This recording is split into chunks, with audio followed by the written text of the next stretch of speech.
Seguimos. Ahora ya sabemos cuáles son las leyes de las cuales han sido excluidas las trabajadoras del hogar. Vamos a dedicar un tiempo ahora para hablar sobre el por qué han sido excluidas y entender la historia de esa exclusión y cómo desde ese entonces las trabajadoras del hogar han estado luchando para corregir esta injusticia y para ganar leyes de protección y derechos. Y para eso voy a pasar el micrófono a Diana. Ok, muy buenas tardes. ¿Me pueden escuchar, compañeras? Bueno, excelente. Entonces, como dijo Ana, hoy vamos a dedicarle un poco de tiempo para aprender la historia de por qué las trabajadoras del hogar han sido excluidas de las leyes laborales. El contenido que vamos a aprender hoy es parte de un currículo más amplio que está desarrollando la Alianza Nacional con un grupo de historiadoras, Michelle y yo y otra compañera, Jennifer, que estamos desarrollando una línea de tiempo digital desde la conquista de las Américas hasta el presente, viendo cómo las trabajadoras del hogar han sido explotadas y oprimidas, pero también muy importante cómo ellas han resistido y han hecho cambios, no solamente cambios laborales, sino cambios en la sociedad más amplia, para los derechos humanos, los derechos civiles, etc. Y de parte de esa línea de tiempo estamos desarrollando un currículo de educación política que va a ser implementado por toda la Alianza Nacional para aprender un poco sobre esa historia. Como Ana dijo, es muy importante saber qué han hecho nuestras líderes antepasadas, porque hay muchísimo que podemos aprender de ellas en términos de tácticas, visión, análisis y cómo seguir luchando. Entonces, para empezar, vamos a leer dos diapositivas que nos explica un poco de la historia del siglo XX en los Estados Unidos, de por qué las trabajadoras del hogar fueron originalmente excluidas de las leyes laborales. Entonces voy a describir un poquito para los que nos acompañan por teléfono. Estamos viendo una imagen aquí de personas afrodescendientes en los Estados Unidos haciendo una fila en los años 30 esperando por recibir comida y ayuda después de una inundación en un río en Kentucky.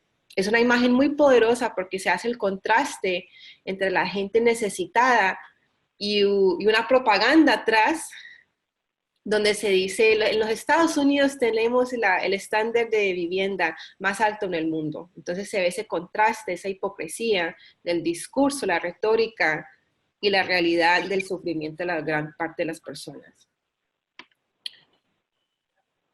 Bueno, entonces voy a leer esta diapositiva, que es esta historia, y después vamos a tener un tiempo para poder conversar un poco. Entonces voy a leerlo y después leemos otra. Entonces, excluidas de las protecciones laborales. Durante la Gran Depresión de la década de 1930, los levantamientos masivos de trabajadores y los empleados obligaron al gobierno federal a aprobar nuevas leyes laborales innovadoras. La Ley de Normas Justas Laborales de 1938, FLSA por sus siglas en inglés, también conocida como la Ley Wagner, fue la pieza central de estos programas, colectivamente conocido como el Nuevo Trato o The New Deal en inglés. Esta ley amplió la Ley Nacional de Recuperación Industrial de 1933 para garantizar a los trabajadores el derecho de formar sus propios sindicatos, organizar huelgas, boicotear y criticar a sus jefes. También prohibió las prácticas antisindicales de los empleadores, por ejemplo, los sindicatos de empresa y la intimidación y el despido de los organizadores sindicales.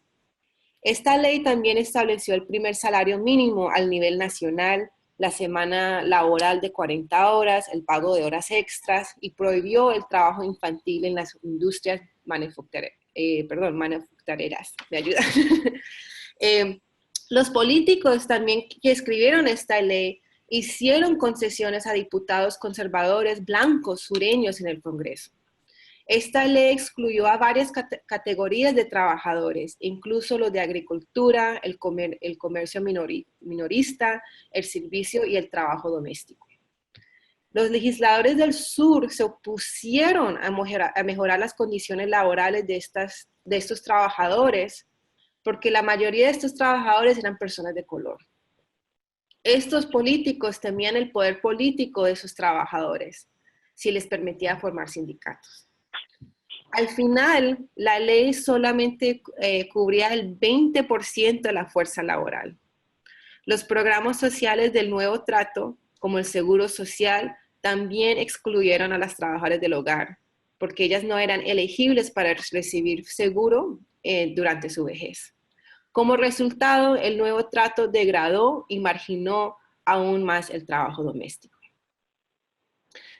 Entonces, para hacer un pequeño resumen, porque sé que eso fue bastante texto para escuchar, prácticamente en los años 30 hubo un movimiento masivo laboral con bocoteos, huelgas, y el gobierno se fue obligado, no porque quisieron, pero se vieron obligados a hacer leyes laborales para calmar a los trabajadores. Pero cuando estaban haciendo esas leyes, excluyeron a muchísimos trabajadores y trabajadoras, la gran mayoría que eran personas de color.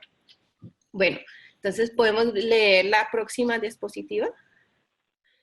Estamos ahorita viendo una imagen de un periódico donde una autora está criticando muy fuertemente en 1938 cómo las mujeres de clase media, en gran parte mujeres blancas, explotan a las trabajadoras del hogar y cómo las mujeres blancas de clase media se oponen a los derechos laborales de las trabajadoras del hogar.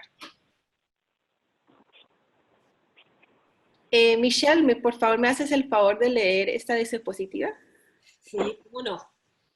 Bueno, esta diapositiva tiene el título "Ningún sindicato regulará mi hogar", que es básicamente el sentimiento y la práctica que ejercieron las amas de casa en contra de las trabajadoras y sus derechos merecidos. En 1920, las mujeres ganaron el derecho al voto, aunque en práctica las mujeres pobres y de color tendrían que esperar varias décadas más para tener acceso al voto. En la década de 1930, las mujeres blancas ocupaban puestos clave para la formulación de políticas en los departamentos estatales y federales de trabajo, lo que lideró la lucha por una legislación laboral protectora. Pero centraron sus esfuerzos en los trabajadores de fábricas y minoristas y no estuvieron de acuerdo respecto a las trabajadoras del hogar. Muchas mujeres de esta generación de reformadores progresistas de clase media empleaban a trabajadoras del hogar, lo que les permitió seguir una carrera. La mayoría se resistió a que sus hogares, y cito aquí, fueran sometidos a los mandatos estatales o a las exigencias sindicales, como escribió la historiadora Vanessa May. Las mujeres blancas de clase media se presentaron como moralmente justas e incorruptibles, las protectoras de todas las mujeres y los niños. Así justificaban su participación en el gobierno. Como resultado, y cito, la idea de que a las mujeres de la clase media se les debía prohibir por ley abusar de su ayuda doméstica socavó sus afirmaciones de que ellas, en virtud de su posición racial, de género y de clase, eran particularmente comprensivas con las necesidades de las mujeres desfavorecidas. Es decir, ellas ya son moralmente superiores, no hay por qué regular su relación laboral. Solo aquellas organizaciones feministas que tenían mujeres de clase trabajadora en posiciones de liderazgo se unieron al movimiento para aprobar leyes para proteger a las trabajadoras del hogar.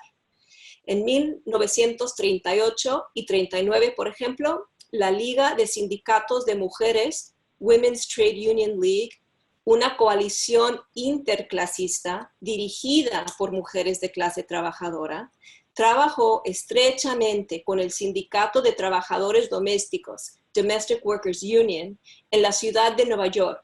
Juntas intentaron aprobar 3 proyectos de ley que estipulan normas laborales para las trabajadoras del hogar en el estado de Nueva York.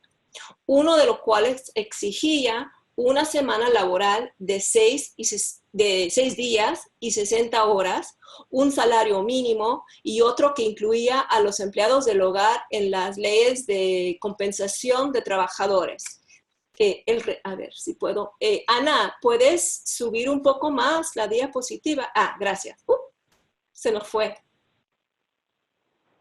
Ok, no se puede. Muy bien. Los esfuerzos fueron derrotados. Los legisladores conservadores se opusieron a los proyectos de ley, pero la mayoría de las organizaciones de mujeres progresistas de Nueva York también se negaron a apoyar esta legislación.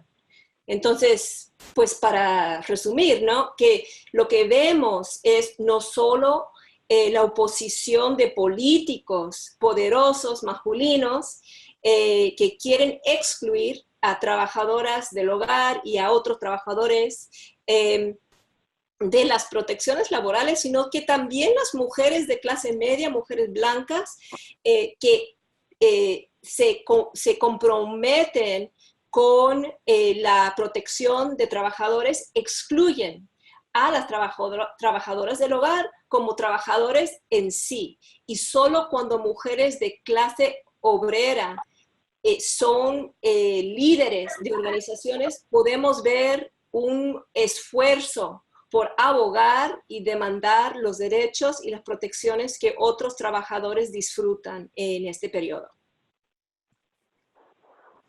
Gracias, Michelle. Entonces, en este momento vamos a tener una discusión. Voy a leer estas 3 preguntas para las que se nos están escuchando por teléfono. Primero, ¿por qué fueron excluidas las trabajadoras del hogar de las protecciones laborales? 2, ¿quién fue responsable de excluirlas? 3, ¿cómo han impactado estas exclusiones las condiciones de su trabajo? Pensando en nosotras mismas.